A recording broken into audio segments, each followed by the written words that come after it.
अस्सलाम वालेकुम 5 class. How are you all बेटा जिन 3 पेजेस की हमने रीडिंग की थी प्लांट सेल तक, वहाँ तक हमारे क्वेश्चन आंसर्स कंप्लीट हो चुके हैं। आज हम अपने नेक्स्ट पेज की रीडिंग भी करेंगे और इसी पेज पे के क्वेश्चन आंसर भी करेंगे।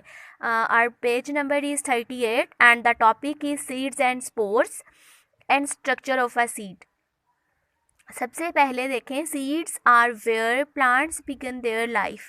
मतलब कि सीड्स कहाँ होते हैं जहाँ से प्लांट जो है अपनी नई लाइफ स्टार्ट करता है। फॉर एग्जांपल एक सीड होता है, सीड के अंदर से ही प्लांट निकलता है।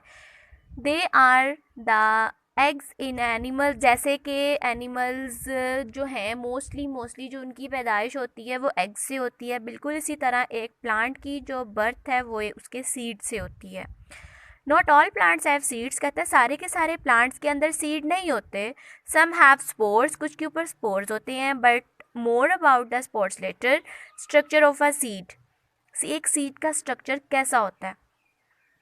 Let's take a look inside a seed, कहता है चले हम एक सीड के अंदर देखते हैं कि वो सीड होता कैसा है आखिरकार। A seed had 4 main parts, कहता है एक जो सीड है उसके 4 मेन पार्ट्स हैं। सबसे पहला है seed coat, endosperm, cotyledon, embryo. ठीक है, सीड कोट फर्स्ट पॉइंट है। सीड कोट कहते हैं बाहर वाली लेयर को। एक सीड जो एक बीज है उसके बाहर जो हार्ड कवरिंग है, हार्ड लेयर है जो उसको प्रोटेक्ट कर रही है अंदर से, उसे कहते हैं सीड कोट। अब इसकी रीडिंग करते हैं। The seed coat protects everything inside the seed, मतलब एक सीड के अंदर जो जो कुछ भी प्रेजेंट है उसकी हिफाजत करना किसकी रिस्पॉन्सिबिलिटी है, सीड कोट की। That it has a good chance of germinating, इसी तरह से ये बहुत अच्छे तरीके से जर्मिनेट कर सकता है, ग्रो कर सकता है। द सीड, ठीक है, कहते हैं कि the seed coat is also called a testa. अब जो सीड कोट है ना, बाहर वाली कवरिंग, इसको टेस्टा भी बोलते हैं। Some seeds have thin seed coat, किसी के ऊपर थिन होती है seed coat. Other have the hard one, कुछ सीड्स ऐसे होते हैं जिसके ऊपर सीड कोट थिन होती है, कुछ के ऊपर हार्ड होती है। Fruit plants often have very hard seed coat, कहता है जो फ्रूट प्लांट्स हैं, फलों वाले पौधे हैं, उनके ऊपर जो सीड लगते हैं उनकी सीड कोट बहुत ज़्यादा हार्ड होती है। एंडोस्पर्म की तरफ आ जाए। The endosperm is the tissue that surrounds the embryo and provided it with nutrition.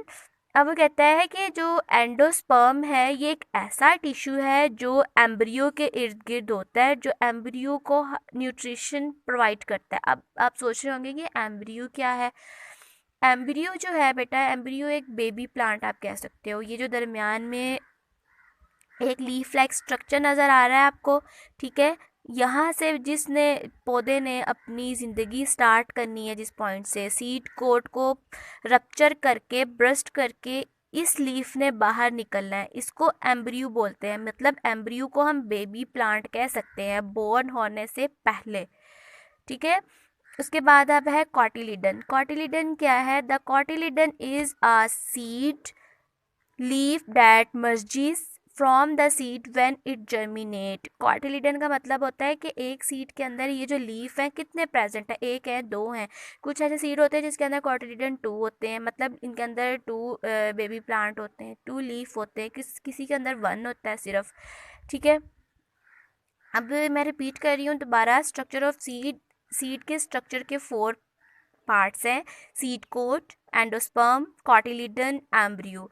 अब आपने क्वेश्चन नंबर 8 और क्वेश्चन नंबर 9 ये दोनों लर्न भी करने हैं, राइट भी करने हैं। क्वेश्चन नंबर जो 8 है वो है what are the structure of seed, or how many parts of the seed, structure of seed and write its function. ये मैं आपको रिटर्न फॉर्म में क्वेश्चन कैसे लिखना है वो भी आपको मैं अभी सेंड करूँगी इसके साथ। और जो क्वेश्चन नंबर 9 है वो है draw the structure of a seed, seed को कैसे हमने ड्रॉ करना है। ठीक है, सीड का जो स्ट्रक्चर है इसको कैसे ड्रॉ करना है। ये क्वेश्चन नंबर 8 और 9 और पेज नंबर 38 की रीडिंग ये आपने बहुत अच्छे से करनी है। Okay, 5 class, thank you so much.